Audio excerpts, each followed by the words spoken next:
El equipo forense maneja información que trasciende al público. Han hallado un rastro que pronto cobrará sentido. Se enfrentan a un hallazgo de dimensiones masivas, aunque el verdadero desafío ahora radica en materializar las pruebas necesarias.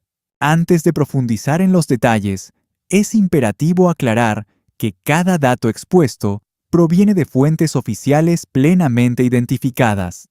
Hablamos de agentes del Buró Federal de Investigaciones y especialistas en análisis de conducta criminal, así como antiguos oficiales de justicia que han rendido testimonio formal ante cadenas de noticias como Fox News, CNN, NBC News y News Nation. Nuestra labor no es señalar culpables ni difundir nombres de posibles sospechosos de manera deliberada. Estamos ante un proceso federal en pleno desarrollo, un asunto que abordamos con el máximo rigor y respeto legal.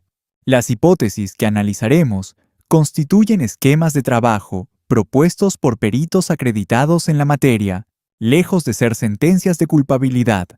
Son las 2 de la mañana en la ciudad de Tucson, en el estado de Arizona. Una mujer de 84 años descansa en la soledad de su hogar, ajena a lo que acecha afuera.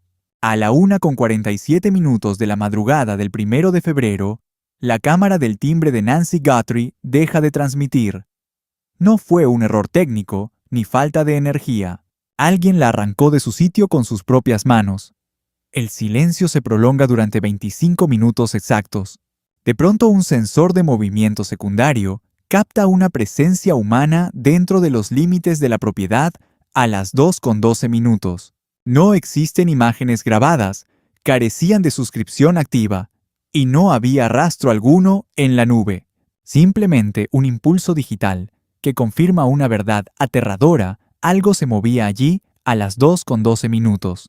16 minutos después de ese registro, cuando el reloj marcaba las 2:28 de la mañana, el marcapasos de Nancy Guthrie interrumpe su conexión con la aplicación de monitoreo en su teléfono.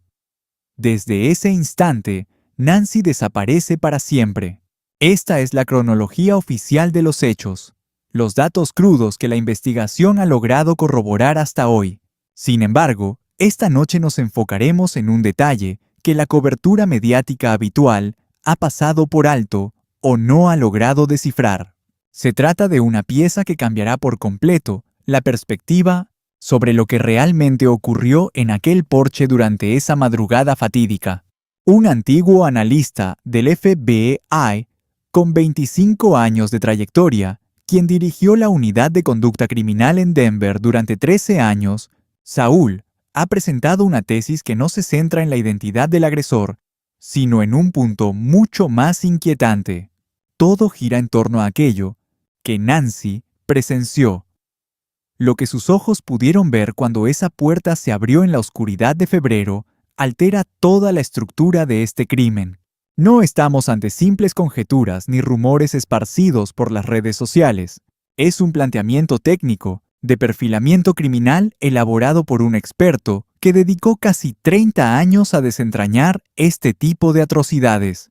Una vez que analicemos cada arista de esta nueva evidencia, comprenderán la razón detrás del silencio del FBI sobre los arrestos y la estrategia que están tejiendo en las sombras, así como el error fatal que el intruso cometió cuando la situación se escapó de su control.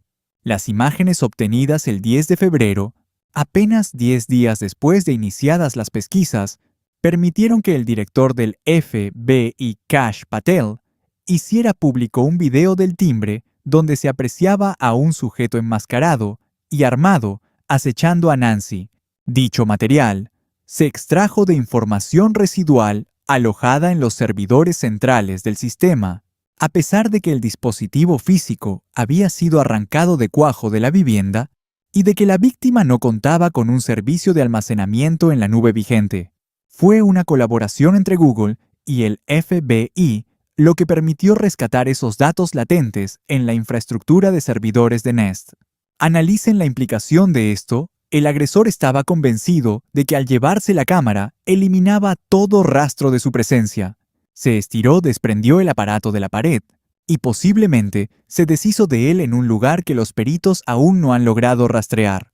Creía que el video se había esfumado, pero se equivocaba.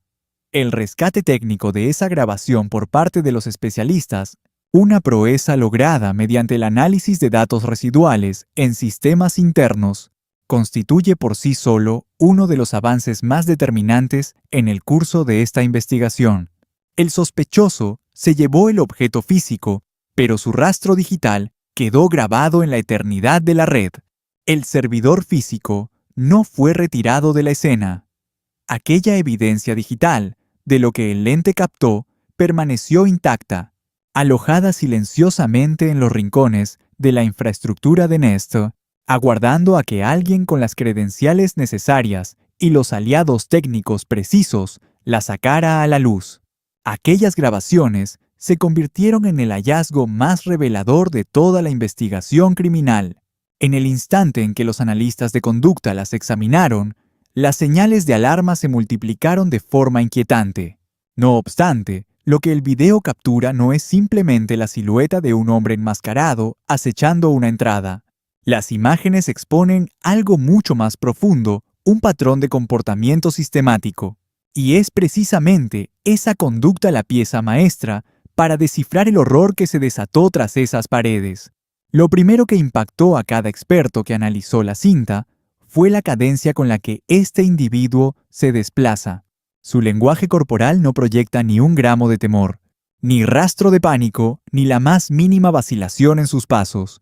Brianna Fox, exagente del Buró Federal de Investigaciones y hoy docente de criminología en la Universidad del Sur de Florida, una de las voces más autoritarias en el análisis conductual contemporáneo, diseccionó el material y utilizó un término sumamente específico. Ella señaló que el sospechoso camina con una soltura casi altanera, como si fuera el dueño legítimo de esa propiedad. Altanería. Esa palabra no fue elegida al azar por la experta. Posee una carga psicológica devastadora para la teoría de un atacante fortuito. Esa no es la forma en que un desconocido se mueve cuando intenta cometer un crimen bajo el manto de la noche. No es la postura de alguien aterrado. Carece de esos movimientos erráticos y furtivos de quien sabe que está en un sitio prohibido.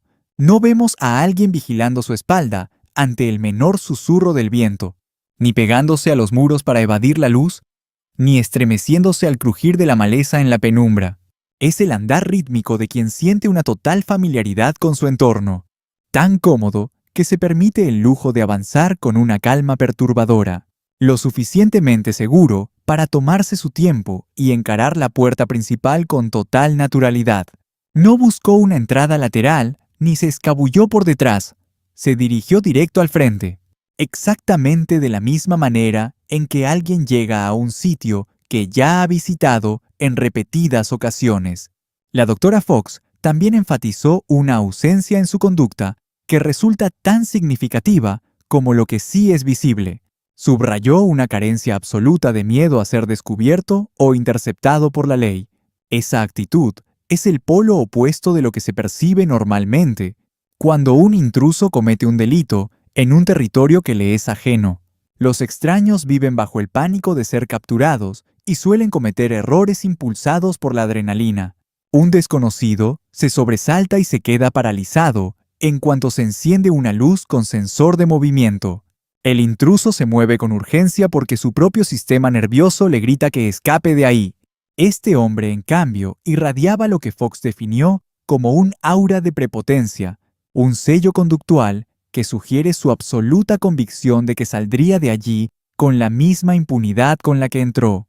Andrew McCabe, antiguo subdirector del Buró Federal de Investigaciones y analista de seguridad para la cadena CNN, una de las figuras de mayor rango en la aplicación de la ley que ha comentado este enigma, llegó de forma independiente a la misma conclusión tras observar detenidamente el video.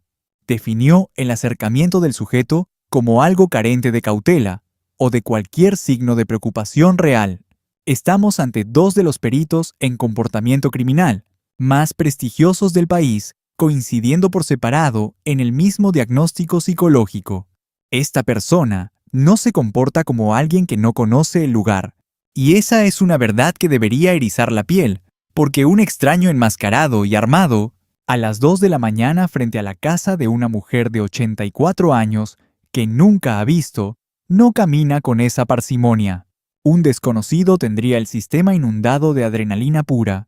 Se movería con rapidez y nerviosismo, delatando en cada gesto que sabe perfectamente que no pertenece a ese lugar.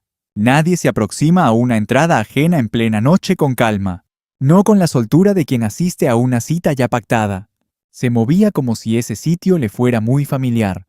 Esa conducta es el motor de la hipótesis más sólida actualmente, analizada por los expertos que hoy lideran este oscuro expediente. Vean su reacción ante el lente. El perfil se vuelve específico. No llegó listo para anular el equipo de vigilancia técnica. Carecía de punteros láser o aerosoles para cegar el lente óptico. Sin herramientas profesionales para bloquear el campo de visión del sensor. Josh Campbell, exoficial del FBI y que analizó este caso, notó que si el sospechoso hubiese vigilado antes la vivienda, viendo la cámara como un escollo que requería una solución técnica, habría traído los medios para neutralizarla de manera experta. No lo hizo. Su improvisación desconcertó a cada especialista que analizó el video, pues nadie en el análisis criminal vio esta respuesta antes, lo que revela sobre su identidad y su nexo con aquel lugar. Es lo que la investigación persigue desde la primera semana, buscando descifrar quién es realmente este individuo. Fue astuto. En otros casos, el culpable evita dejar rastros como cabellos o fibras. Pero este hombre no supo actuar con rigor profesional. Su proceder dejó mudos a los expertos porque lo que sigue es algo que la comunidad analítica jamás presenció en este escenario. Primero levanta su mano enguantada e intenta tapar el lente directamente. ¡Falla! Mira rápido a su alrededor buscando una salida. Observa el suelo y la vegetación cerca del acceso principal. Luego busca en el jardín y arranca un puñado de ramas. Y las estruja ante la cámara. Usó plantas. Steve Moore, agente retirado que analizó este inquietante suceso, calificó el acto como muy premeditado, pero pésimamente ejecutado. Moore aseguró que esta era la primera vez que él actuaba. Piensen en esa dualidad, un plan intenso y una improvisación burda. Ambas son ciertas aquí y definen la mente del visitante. Planeó lo suficiente para entender que la cámara era un problema. Él no planeó cómo resolver ese conflicto antes de llegar allí. Esa brecha entre saber y actuar no es propia de profesionales. Es la firma de alguien que fantaseó sin haber actuado antes, de quien nunca había materializado sus oscuros deseos del pasado. Un sujeto que repasó este escenario mentalmente cientos de veces, pero ante el obstáculo real colapsó e improvisó de forma rústica. Su ensayo mental no contempló una solución para este segundo crítico. Aquí radica el elemento más revelador de toda la grabación, el detalle de la cámara más ignorado por la opinión pública. No la hizo añicos. Evitó destruirla por completo. No tomó una sola de las tantas piedras que tenía a la mano para terminar con aquel estorbo en cuestión de segundos. Simplemente optó por ocultar el lente tras una planta. La carga psicológica detrás de esa decisión es tan profunda como reveladora. Aniquilar una cámara representa un acto definitivo, un punto sin retorno. Es el proceder de alguien que ha aceptado que está incinerando todo rastro tras de sí, alguien que ha decidido que la evidencia es irrelevante porque no piensa volver y confía en que jamás será identificado. Pero cubrirla incluso de esa manera tan torpe e ineficiente delata a un individuo que todavía se convence de que podrá salir librado de esto sin mancha alguna. Un sujeto que en ese instante preciso todavía sentía que su plan marchaba a la perfección.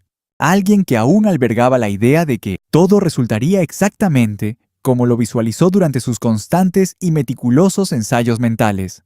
Christian Quinn, quien fuera subjefe policial del condado de Fairfax, en Virginia, analizó este punto crucial en sus declaraciones ante los medios nacionales. No fue algo fríamente calculado, y esa brecha entre lo planeado y lo ejecutado cobrará una importancia fundamental. Al analizar lo ocurrido ante esa puerta, y lo que Nancy Guthrie pudo haber presenciado en el momento en que se abrió. Ahora bien, existe otro detalle en las grabaciones que casi todos los peritos certificados señalaron de inmediato al analizarlo, y es algo que requiere de un análisis minucioso, pues sustenta directamente la teoría del reconocimiento, que guía el eje central de la investigación criminal en este preciso momento. Hablemos del arma. El sospechoso empuña lo que los investigadores describen como una pistola semiautomática de dimensiones compactas. Steven Gowski, analista de armamento, sugirió que guarda un parecido evidente con el modelo Sig Sauer P365, una de las piezas de defensa personal más comunes y distribuidas en todo el territorio nacional. Así es, al observar el video, se distingue claramente una pistola semiautomática de tipo compacto o subcompacto. Es obvio que no contamos con una imagen de alta resolución para confirmarlo, pero su silueta me remite de inmediato a la de una Sig Sauer P365. Poseo un par de ellas y la forma de la empuñadura es prácticamente idéntica. Hablamos de un arma sumamente accesible y popular, disponible en grandes almacenes armerías y mediante transacciones privadas por doquier. No obstante, es en la funda donde el panorama se vuelve verdaderamente revelador. Andrew McCabe, quien fuera el segundo al mando en el FBI, afirmó tajantemente que nadie con formación militar o policial portaría un arma de la forma en que este individuo lo hacía, colgando del cinturón justo en el centro del cuerpo y apuntando directamente a la entrepierna. No estaba ubicada para un desenfunde rápido con la mano dominante, ni colocada para una respuesta defensiva eficaz. Carecía de cualquier lógica que sugiriera el más mínimo entrenamiento operativo previo en el manejo de armas. McCabe fue categórico al respecto. Un profesional del orden o un exmilitar jamás utilizaría una funda de esa manera tan errática. Por su parte, el agente especial retirado Steve Moore identificó otra anomalía igualmente perturbadora. La funda y el arma ni siquiera eran compatibles entre sí. Calificó esa extraña combinación como algo simplemente absurdo. Se trataba de una pequeña pistola semiautomática, diseñada para pasar desapercibida, la cual podría haber sido, en lugar de ocultarse en un bolsillo, el arma terminó en una funda enorme, fabricada para un revólver de dimensiones mucho mayores. Son piezas incompatibles. Esa no es la elección de alguien que realmente comprenda el funcionamiento de las armas de fuego. Es más bien la decisión de un aficionado que juntó lo que creía que lucía bien, sin entender la lógica operativa entre las piezas. Y surge entonces el punto que el analista de conducta, Johnny Grusing, planteó, el cual profundiza más allá de esas simples observaciones. Además, los gruesos guantes tácticos que portaba el sospechoso habrían imposibilitado el uso eficaz del arma en cualquier situación real. Resulta inviable introducir un dedo enguantado en un guardamonte diseñado específicamente para una mano descubierta. Es imposible lograr un agarre de tiro firme en una pistola compacta cuando las manos están envueltas en un material tan voluminoso. El arma pierde su utilidad funcional debido a los mismos guantes que el sospechoso utilizó para no dejar rastro de su ácido desoxirribonucleico. La deducción final de Grusing sobre este escenario es tan directa como específica. El arma pudo ser simple utilería y no un instrumento de violencia real, un recurso escénico diseñado para forzar la sumisión de una mujer de 84 años, un objeto para que la amenaza pareciera lo bastante veraz como para que ella acatara cada orden, aunque el individuo que la sostenía fuera incapaz de dispararla con éxito. Porque no hace falta poder disparar un arma para que alguien crea que estás dispuesto a hacerlo. Solo necesitas exhibirla. Y si eso es verdad, si el arma nunca fue el motor del crimen, debemos hacernos la pregunta fundamental. ¿Cuál fue el verdadero mecanismo? ¿Qué método utilizó este sujeto para que Nancy Guthrie abriera esa puerta y caminara hacia la oscuridad a las 2 de la mañana? Johnny Grusing cree tener la clave, y la respuesta no reside en la pistola. La respuesta es la familiaridad. Antes de profundizar en la teoría criminal, es fundamental conocer la figura de Johnny Grusing, pues la relevancia de sus palabras está ligada a la profundidad de su carrera. Grusing sirvió 25 años como agente especial en la división de Denver de la Oficina Federal de Investigación. Durante 13 de esos años, lideró la coordinación de la Unidad de Análisis de Conducta, esa sección encargada de infiltrarse en la psique de los criminales más violentos para entender no solo sus actos, sino sus motivaciones, comprender su proceso de pensamiento, sus racionalizaciones y cómo se comportan bajo una presión extrema, o cómo deciden cuando su plan se fractura.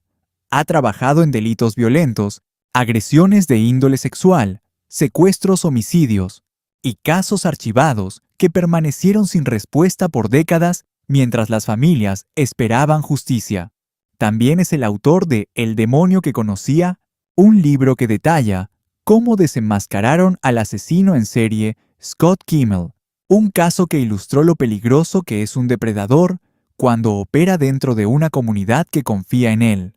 Además, fue uno de los investigadores principales en uno de los hitos policiales más importantes de nuestra era, la captura del asesino del Estado Dorado, Joseph James DeAngelo, un depredador y asesino que aterrorizó a California durante décadas, que cometía sus atrocidades en lugares donde lo conocían y que evadió la captura tanto tiempo que muchos pensaron que jamás sería atrapado. Grusing y su equipo se negaron a aceptar ese destino. Utilizaron la genealogía genética forense para reconstruir un árbol familiar mediante muestras de ácido desoxirribonucleico, seguir el rastro hasta un sospechoso y brindar finalmente la respuesta que las víctimas y sus familias aguardaron por más de una generación.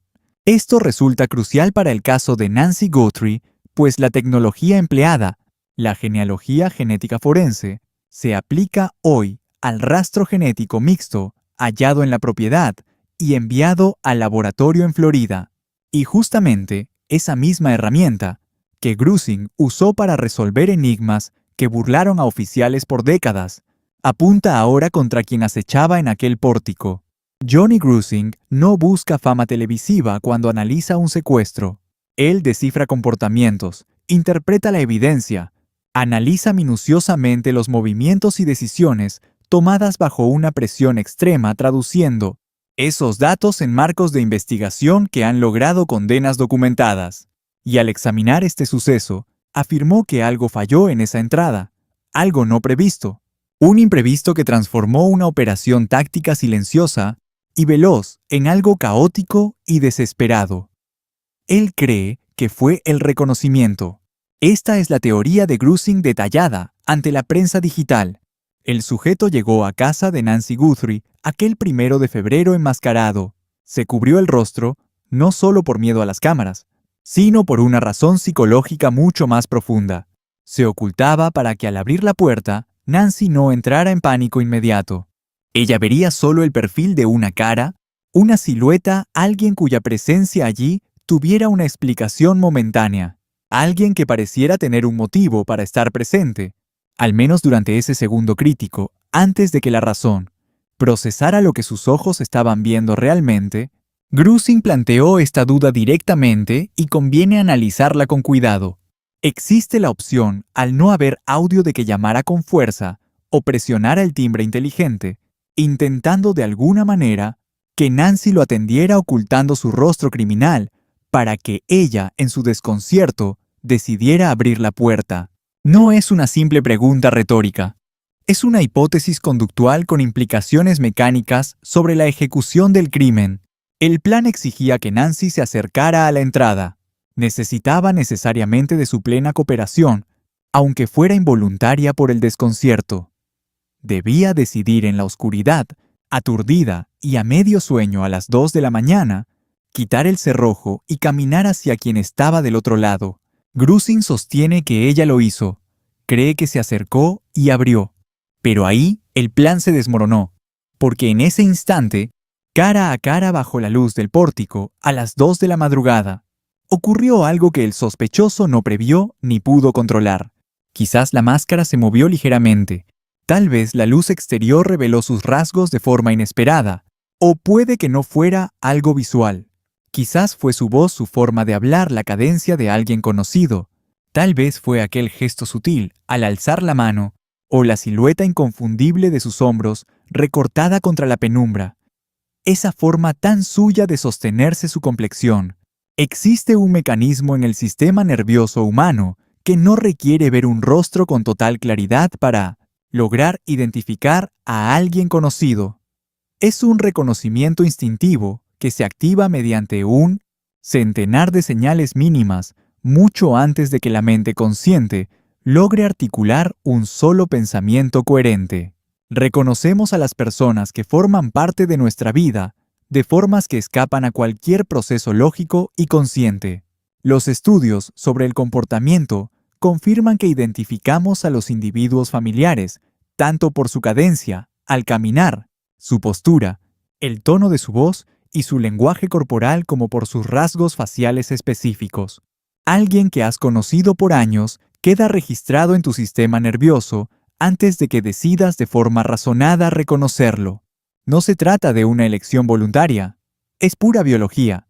Y Grusing sostiene que en aquel instante en el porche, la biología de Nancy Guthrie cumplió exactamente con su función primordial. Ella supo de inmediato quién era la persona que estaba frente a sus ojos. Y en ese preciso segundo, el individuo en aquel porche comprendió que el pilar fundamental sobre el que descansaba toda su operación se había derrumbado. El anonimato se desvaneció. Todo lo que ocurrió a partir de ese momento, el rastro de sangre en la entrada, el marcapasos que se detuvo de pronto, el hecho de que Nancy no volviera a ser vista. Todo, según el análisis de Grusing, se remonta a ese fatídico instante de reconocimiento. No estamos ante una simple especulación sin fundamento. Es un esquema conductual trazado por un experto que ha documentado minuciosamente este patrón exacto de escalada criminal, el desmoronamiento frenético y desesperado que sigue al momento en que un agresor nota que su identidad ha sido descubierta. Ese punto crítico donde un plan basado en el control absoluto se transforma en una crisis dictada por la desesperación. Las implicaciones de este marco psicológico van mucho más allá de lo ocurrido en esos pocos minutos en el porche. Porque si Nancy lo reconoció, entonces sea quien sea, no es ningún extraño. Es alguien que pertenecía a su mundo íntimo, alguien cuyo rostro ella conocía bien, y el FBI ha tenido esa certeza desde las etapas más tempranas de la investigación. Grusing también abordó directamente el asunto del rescate, y lo que afirma al respecto refuerza la teoría del reconocimiento desde un ángulo completamente distinto. Las comunicaciones sobre el supuesto rescate, en este caso, fueron enviadas directamente a medios de comunicación. TMZ recibió lo que se describió como una demanda sofisticada que involucraba el uso de criptomonedas. Otros portales de noticias recibieron mensajes similares, pero hay un hecho que desconcertó a los investigadores más experimentados desde el primer momento. Ni una sola nota de rescate, ni un solo mensaje fue enviado jamás de forma directa a la familia Guthrie. Ahora deténganse a pensar en lo que eso significa operativamente. Si has secuestrado a una mujer de 84 años por dinero y su hija es una de las periodistas más influyentes de Estados Unidos con una audiencia de millones, no envías tus exigencias a TMZ. Te diriges directamente a Savannah Guthrie. Contactas a la familia, estableces una fe de vida y creas un canal de comunicación real. Buscas entablar contacto con las personas que tienen tanto la motivación como los recursos financieros para cumplir tus demandas. Esa es la arquitectura operativa básica en cualquier caso de secuestro extorsivo en la historia criminal norteamericana. Este caso no siguió ese patrón en lo absoluto. Ni siquiera se le acercó. La conclusión de Grusing sobre aquellos mensajes de rescate fue contundente. No se comportan como demandas reales. Parecen más bien una puesta en escena fabricada después del crimen. Quizás no era más que una cortina de humo, una ficción elaborada para presentar un móvil falso que desviara a los agentes de la verdadera y sombría razón detrás de todo. Y si el dinero no era el motor del crimen, nos enfrentamos a una interrogante que hiela la sangre. ¿Cuál era entonces? Grusing puso sobre la mesa la inquietante posibilidad de una rencilla personal. Él fue sumamente meticuloso y enfático al aclarar que sus conclusiones se basaban únicamente en información de dominio público, sin tener acceso a los secretos mejor guardados de la investigación. Sin embargo, el esquema que planteó resultó ser escalofriantemente preciso. Alguien que guardaba un profundo rencor directamente contra Nancy Guthrie, no contra la fama de Savannah, ni el estatus de la familia, sino contra la propia Nancy. Algo íntimo y punzante, un odio que se había ido alimentando silenciosamente a través de los años, un resentimiento tan visceral como para empujar a un sujeto a presentarse armado en plena madrugada frente a la puerta de una anciana de 84 años. Jen, cuando el sheriff Chris Nano concedió una entrevista al Daily Mail, soltó una frase reveladora que extrañamente no ha recibido el análisis que merece.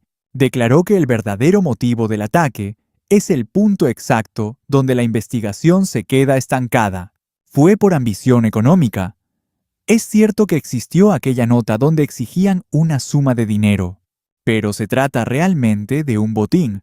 ¿O estamos ante una venganza por algo ocurrido en el pasado? Venganza. Que el sheriff del condado de Pima utilice esa palabra específica en una entrevista sobre un secuestro federal activo no es una coincidencia.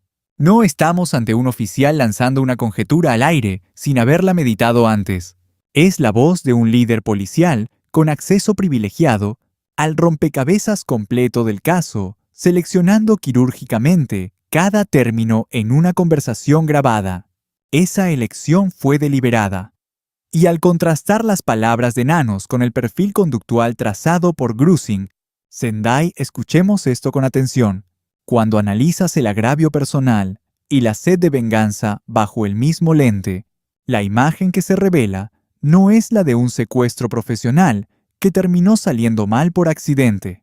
Es algo mucho más oscuro y dirigido a un ataque con un objetivo específico, que cobra todo el sentido del mundo una vez que descubres quién acechaba realmente en ese pórtico.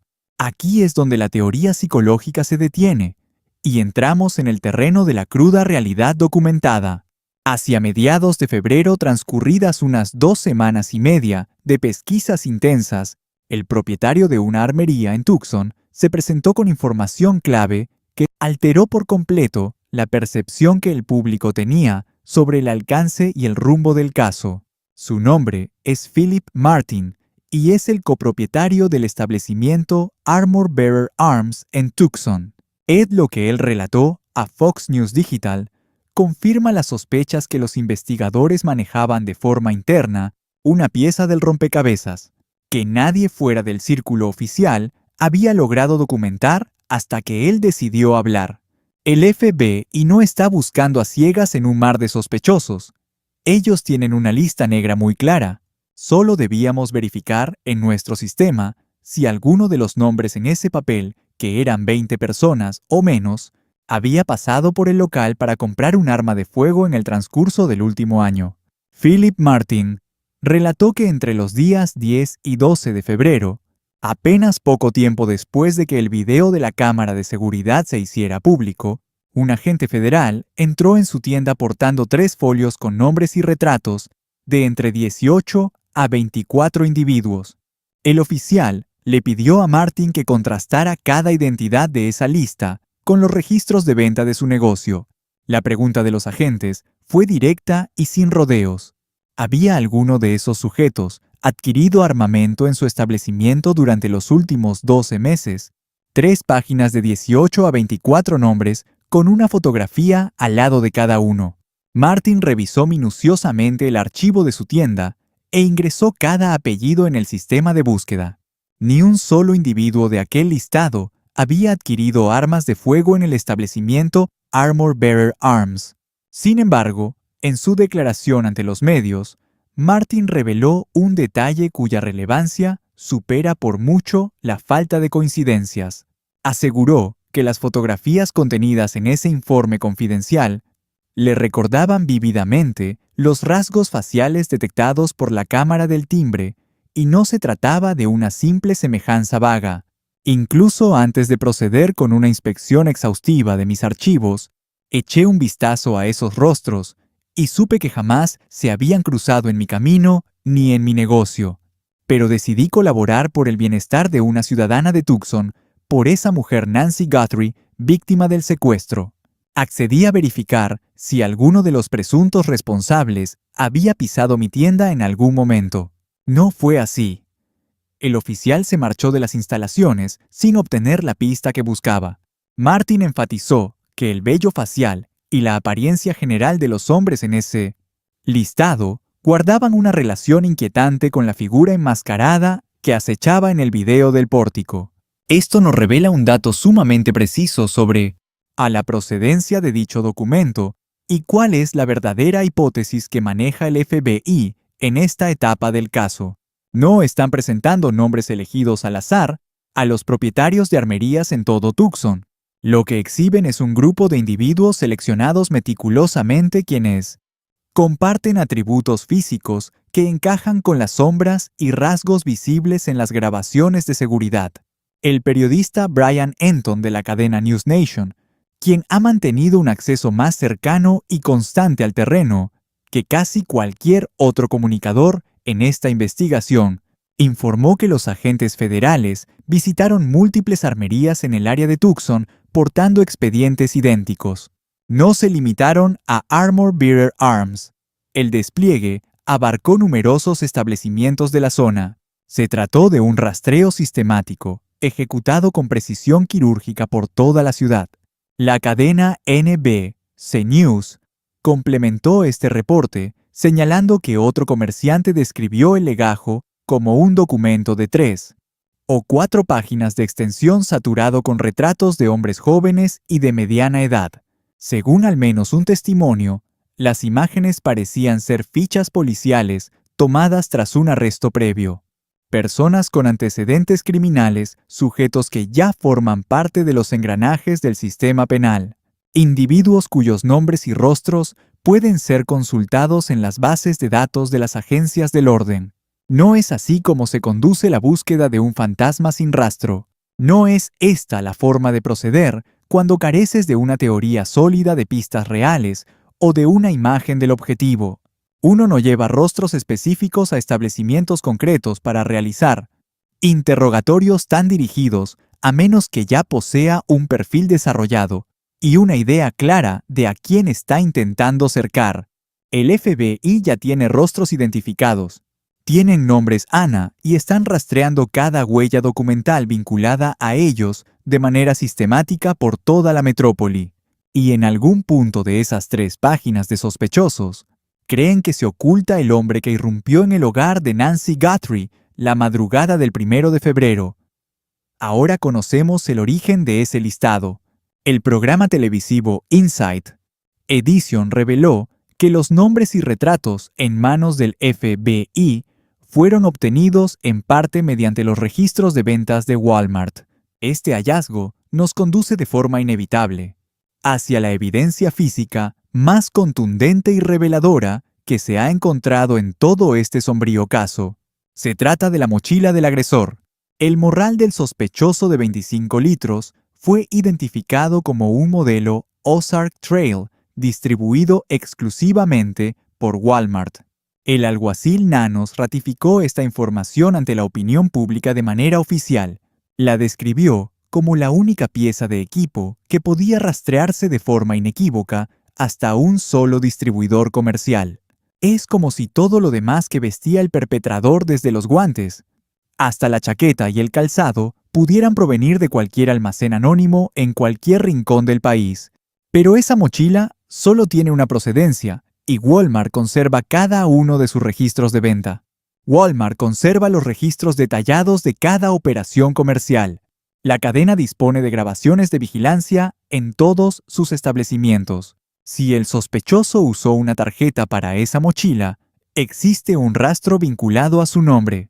En caso de haber pagado con dinero en efectivo, aún podrían existir imágenes en las cajas para cotejarlas con el video del timbre. Los agentes trabajaron con la gerencia de la tienda para hallar estas pistas, y esa coordinación oficial entre el FBI y el minorista está debidamente documentada.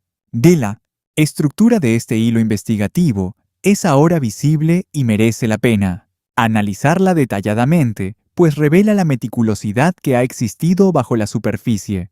El rastro de la mochila nos conduce directamente hacia Walmart. Walmart lleva a los registros. Los registros revelan identidades concretas. Los nombres llevan a fotos. Las fotos recorren las armerías de Tucson. Los locales verifican si esos individuos compraron armas iguales a la del sospechoso. Es un proceso sistemático. Es paciente. Es una arquitectura policial que requiere tiempo para consolidarse, pero que genera pruebas verificables, capaces de sostenerse ante un tribunal. No es el proceder de un equipo que haya perdido el rumbo. Más bien es la conducta de una investigación criminal que construye paso a paso un caso sobre una verdad que ya sospechan. Sabían mucho más de lo que decían al entrar en Armor Bearer Arms. Lo tenían claro al coordinarse con la gerencia de la tienda Walmart. Lo sabían al preparar esas 3 páginas de fotografías y llevarlas a múltiples establecimientos de armas en toda el área de Tucson. La incógnita no es si están cercando a un sospechoso específico. La cuestión es qué tan cerca están de completar el caso para actuar. Y luego aparece el ADN. Si el rastreo de nombres es un frente, el material genético representa una vía totalmente independiente, avanzando hacia el mismo destino desde otro ángulo. Se recuperó ADN en la propiedad de Nancy Guthrie que no le pertenece ni a ella ni a su círculo familiar cercano. El entorno de la familia ya ha sido descartado. Los parientes cooperaron con las muestras y fueron eliminados como posibles contribuyentes.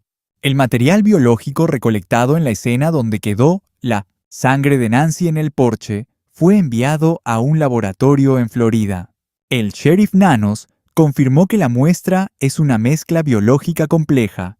A veces, el perfil biológico resulta ser una mezcla de varios individuos. Hallamos en ese lugar una muestra que contiene perfiles de ADN mezclados. Por ello, se debe separar, ya que posee información hereditaria, de más de una persona, lo que genera serios obstáculos para un cotejo directo en la base nacional, que es más efectiva con perfiles únicos. Pero el sistema federal no es la única opción en 2026, y no es la herramienta que más preocupa a los analistas de conducta y a los científicos forenses sobre el sujeto del porche. Vean lo que la experta Cisse Moore explicó sobre el estado forense actual. No estamos ante una simple analista de televisión que lanza teorías desde la comodidad de un estudio. Hablamos de la mente maestra, que fue pionera en la genealogía genética forense dentro de los Estados Unidos, habiendo logrado identificar a más de 1000 criminales mediante este riguroso método científico. Su advertencia para la cadena de noticias fue tajante: si ella fuera el responsable de la desaparición de Nancy Guthrie, en este preciso instante sentiría un pavor absoluto, pues gracias al rastreo de linajes genéticos, su identidad será irremediablemente expuesta ante la ley. Si yo estuviera en los zapatos del captor, el miedo me consumiría, ya que esta ciencia asegura que tarde o temprano pondrán nombre y apellido al culpable. Ella fue contundente al respecto. No se trata de una probabilidad remota. Lo encontrarán sin falta. Los plazos que describió representan una sentencia psicológica para quien acechaba en aquella entrada esa fatídica noche. Si el árbol genealógico del sospechoso está bien arraigado en suelo estadounidense, rastrearlo en los archivos públicos tomaría apenas unos minutos, o a lo mucho un par de horas. Entre más generaciones sume el linaje familiar en esta nación, proliferan las huellas biológicas en los registros, permitiendo que el esquema de parentesco se ramifique con una velocidad asombrosa, desde una muestra anónima hasta señalar directamente a una persona con nombre, apellido y dirección.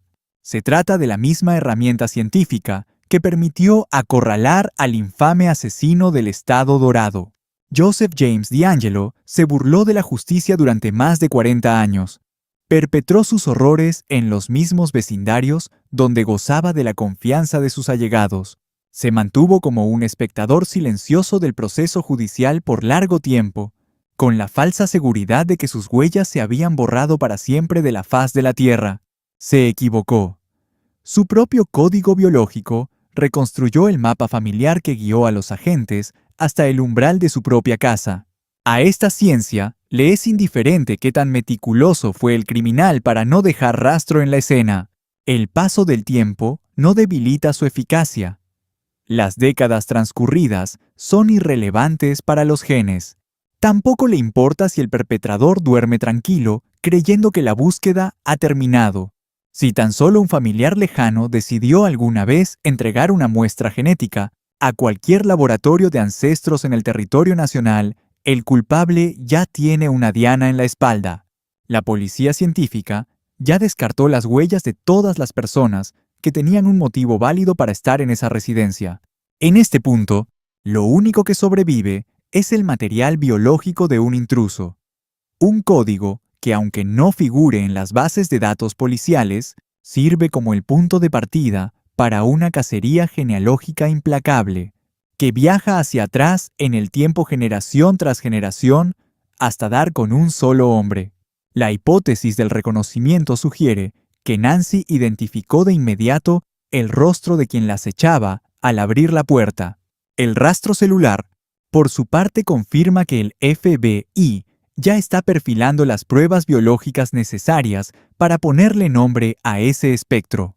No son líneas de investigación aisladas que avanzan sin rumbo por caminos distintos.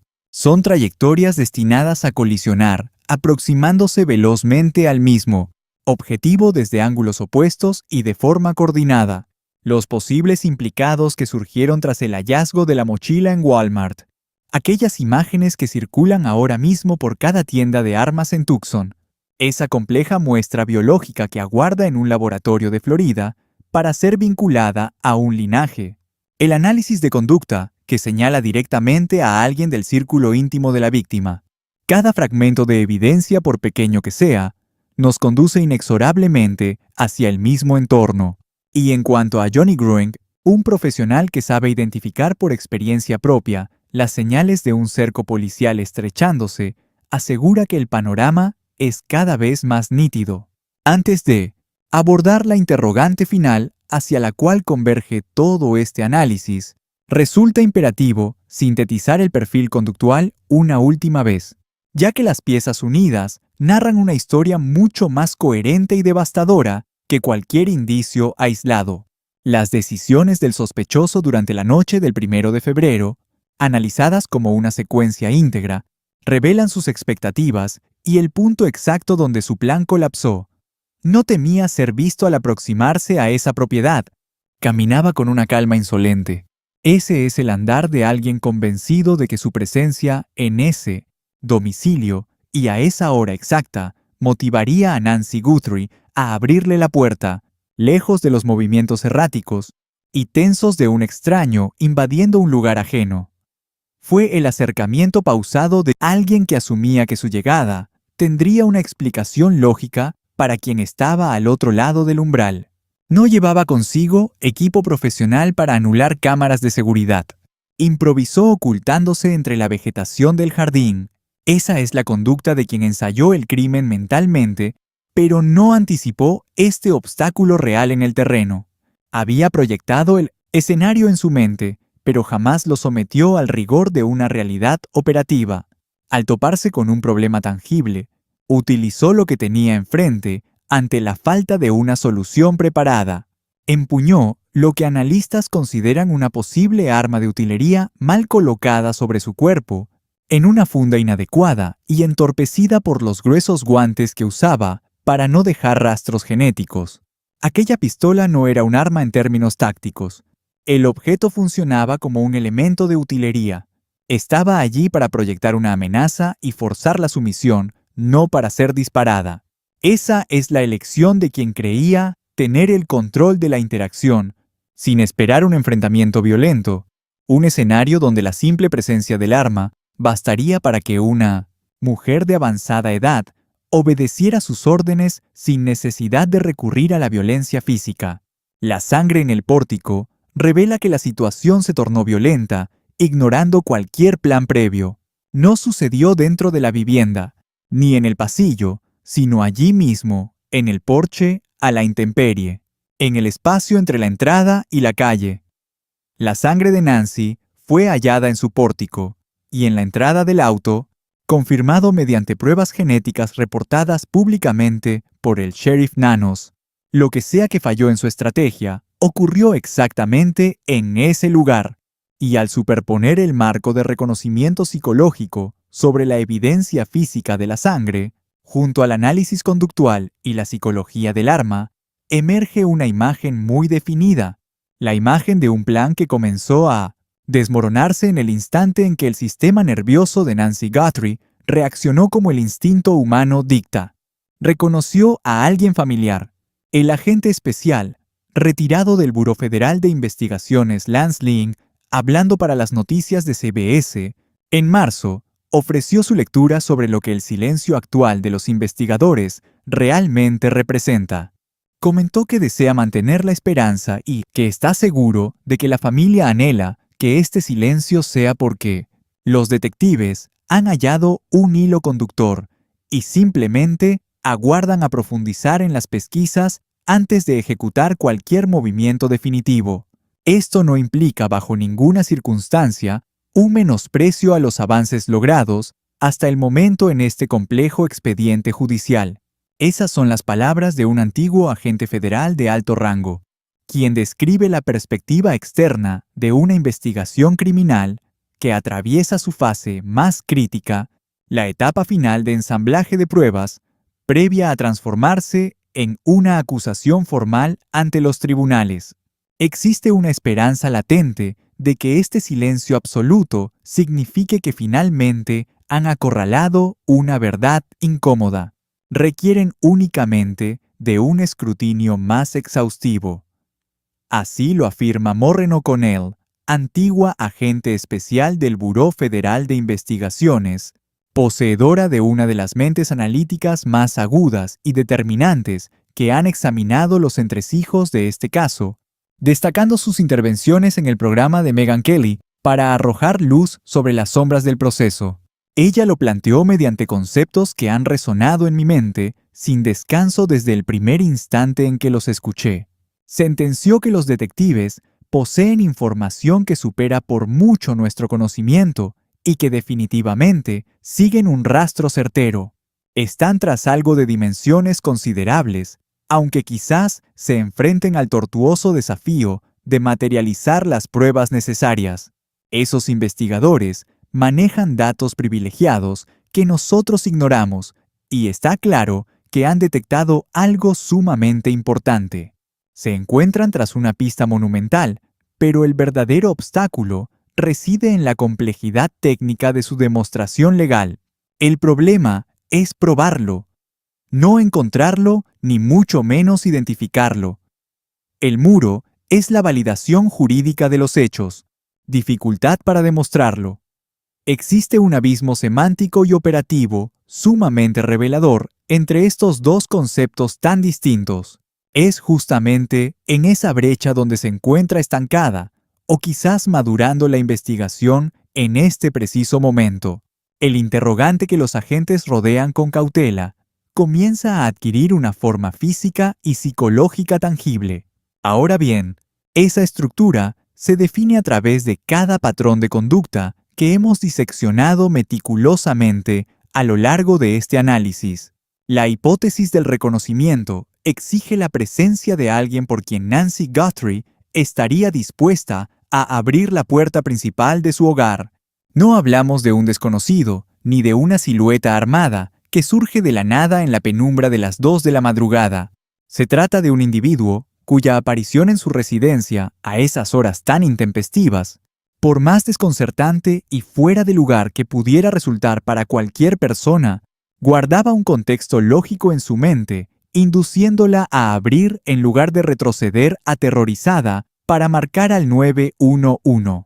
Alguien cuyo rostro, tono de voz o incluso su particular lenguaje corporal, o simplemente su mera presencia fue registrada por su sistema nervioso como algo familiar mucho antes de que su instinto tuviera la oportunidad de catalogar la situación como una amenaza mortal inminente, un sujeto que su cerebro identificó antes de que la evaluación de riesgos lograra anular el impulso natural de responder al llamado. La teoría del agravio personal nos remite a un sospechoso cuyo motor principal no es bajo ningún concepto el beneficio económico. El agente Grusing fue sumamente enfático y directo al señalar este punto crucial de la investigación. La logística detrás de las supuestas comunicaciones de rescate carece de coherencia para sustentar una motivación financiera genuina. Las misivas fueron enviadas a los medios de comunicación y no a la familia. Jamás se presentó una fe de vida creíble. Nunca se estableció un vínculo con las personas que poseían los recursos y la voluntad para efectuar el pago de dicho rescate. No obstante, lo que este intercambio de mensajes sí parece revelar de forma intrínseca es una narrativa fabricada a posteriori con el único fin de desviar la atención del verdadero móvil del crimen, y ese motor fundamental de los hechos, sobre el cual Grusing y el sheriff Nanos han arrojado sospechas, apunta irremediablemente hacia algo de índole estrictamente personal, un conflicto o resentimiento dirigido de manera exclusiva hacia la propia Nancy, algo que se gestó en la psique del perpetrador durante un tiempo considerable y con una intensidad tan voraz que lo empujó a presentarse armado en su umbral en el absoluto silencio de la madrugada. El perfil conductual nos describe a un individuo que jamás se había involucrado en un acto de esta naturaleza. Detalles como el camuflaje improvisado de la cámara con arbustos del jardín, el uso de una funda de arma que no correspondía con el equipo utilizado, y el armamento que, según los analistas, cumplía una función teatral, antes que ser una herramienta operativa real. Esa entrada sin planificar y el titubeo nervioso al intentar girar la perilla. Estas no son las decisiones de un delincuente profesional ejecutando una operación táctica.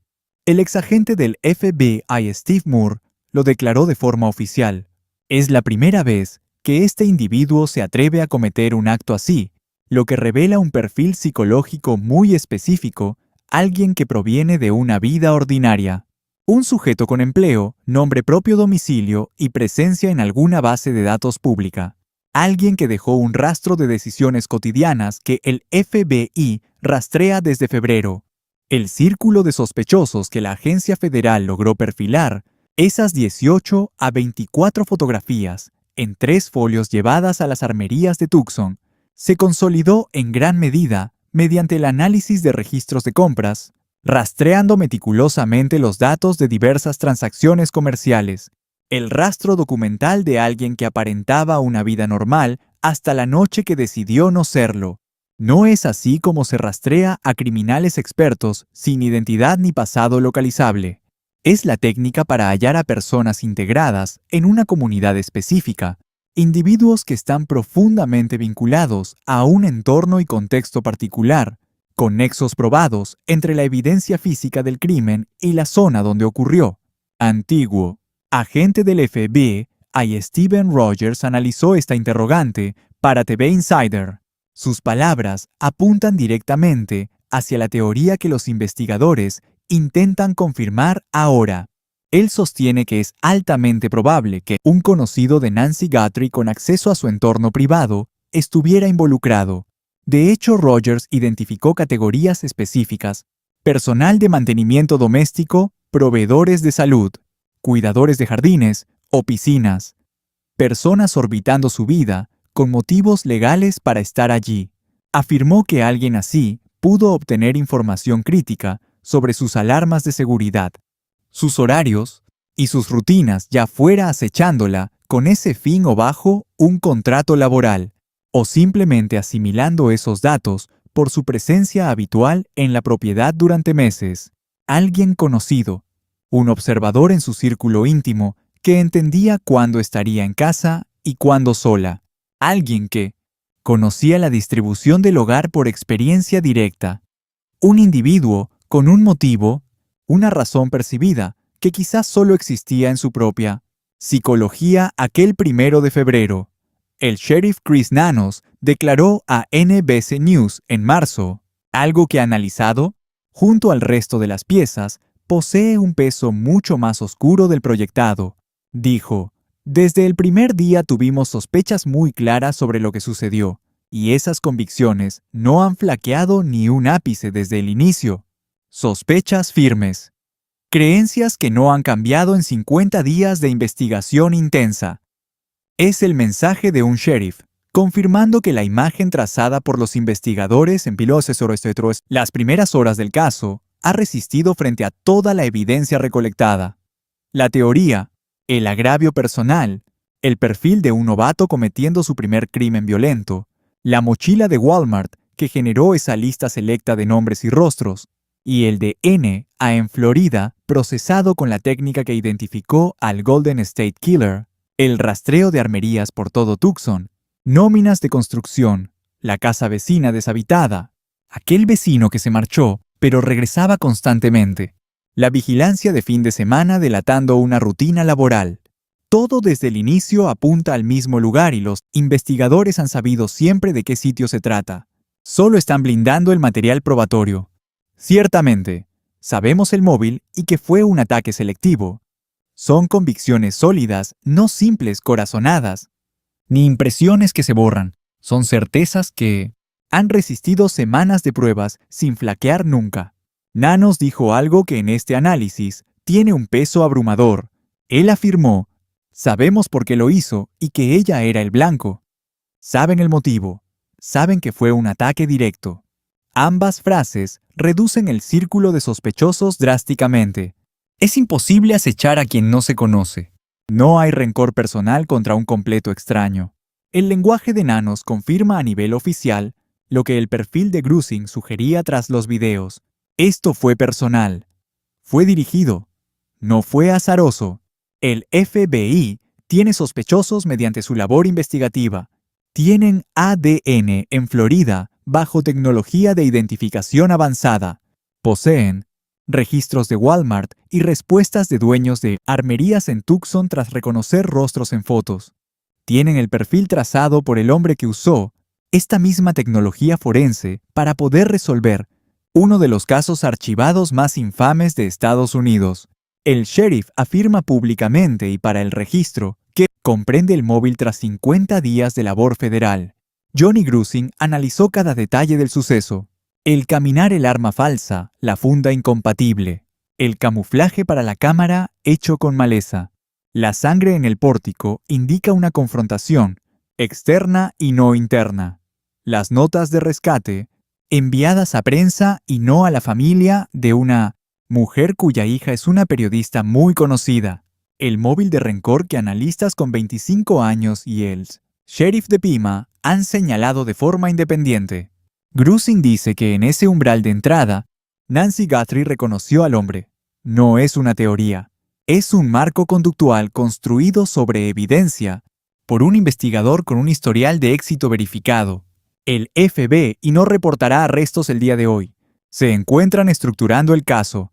Están reuniendo las certezas necesarias. Trabajan meticulosamente para cerrar la brecha entre sus sospechas y la carga probatoria que exige un juicio a nivel federal. A estas alturas del proceso, la incógnita no es si los investigadores ya lograron identificar al responsable. El verdadero enigma radica en determinar el momento preciso en que estarán listos para señalarlo ante un tribunal. Al analizar cada hallazgo que esta indagatoria ha arrojado a lo largo de las últimas 8 semanas, la resolución de esa interrogante podría estar mucho más cerca de lo que cualquier persona ajena a este equipo especial imagina.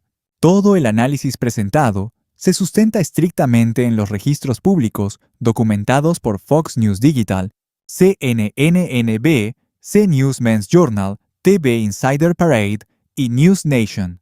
La información proviene directamente de los peritos en conducta criminal y los agentes que han prestado declaraciones oficiales sobre el expediente. Cada fuente está debidamente identificada. Cada experto cuenta con sus credenciales y cada cita ha sido verificada minuciosamente con el reporte original. Aquí no difundimos rumores malintencionados, ni señalamos a sospechosos sin fundamento legal. Jamás presentamos las conjeturas de la comunidad como si fueran hechos probados por la investigación.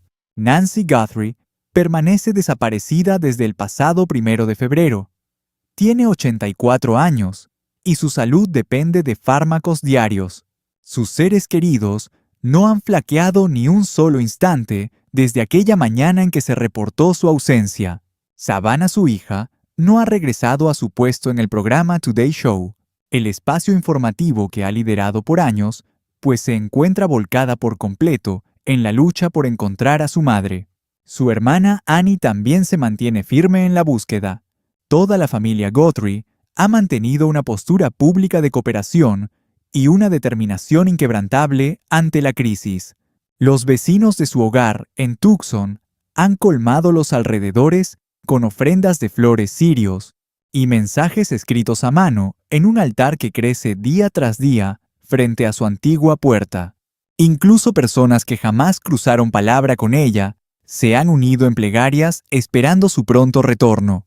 Este expediente ha captado la atención de la Presidencia de la Nación, de altos mandos policiales en todos los niveles y de una unidad de investigación de élite que el sheriff, Nanos, describe como una fuerza operativa plenamente activa que sigue agotando cada hilo conductor disponible. Si usted posee el más mínimo detalle relacionado con este suceso, cualquier dato por irrelevante o pequeño que le parezca, hoy por favor, llame al 1-800-CALL-FBI. El FBI ofrece una recompensa de hasta $100,000 por información que permita localizar a Nancy o capturar a los responsables. Por su parte, la familia Guthrie ofrece una gratificación privada de hasta $1,000,000 por pistas que traigan a Nancy de vuelta a casa. Existe alguien allá afuera que custodia la clave de este misterio, alguien que mantiene un vínculo directo o indirecto con lo sucedido. Alguien notó un cambio extraño en la conducta de un conocido tras el 1 de febrero, o vio algo inusual en enero que no supo interpretar. Alguien carga con un secreto y duda sobre si su testimonio es lo suficientemente valioso como para romper el silencio. Créame, es fundamental. Haga esa llamada ahora. La familia de Nancy Guthrie merece obtener respuestas definitivas. En algún rincón de Tucson se oculta la verdad. No dejaremos de indagar hasta que ella regrese.